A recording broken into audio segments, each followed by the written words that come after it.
Really? You still believe this bullshit? You really think this is about narco trafficking? About freedom?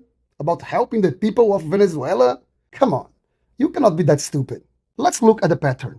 In 2000, Iraq, sitting on one of the biggest oil reserves on earth, started selling oil in euros instead of dollars.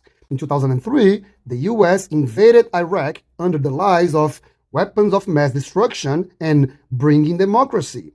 The result? No weapons were ever found, Saddam Hussein was executed, over 1 million people assassinated, a country shattered, extremely poor, destabilized, and permanently occupied by the US and its oil companies. Democracy my ass. Libya. Gaddafi nationalized Libya's resources, pushed US energy corporations out, eliminated poverty, and turned Libya into one of the most developed countries in Africa.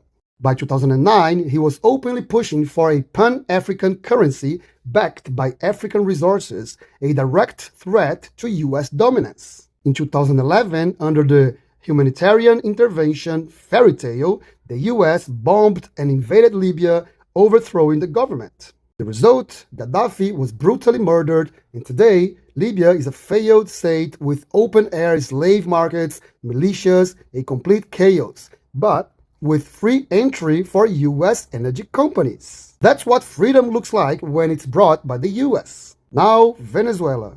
In 1999, the Bolivarian Revolution forced US oil companies into new terms or out entirely. Then, in 2019, Venezuela started selling its oil in yuan and euros, deepening ties with China, Russia, and Iran. What happened? Over 1,000 sanctions more, killing tens of thousands of Venezuelans every year. And now, 2026, suddenly it's narco-trafficking. Even though Venezuela is not a drug exporting empire, then it's bringing democracy, as if starving an entire population with sanctions is a humanitarian act.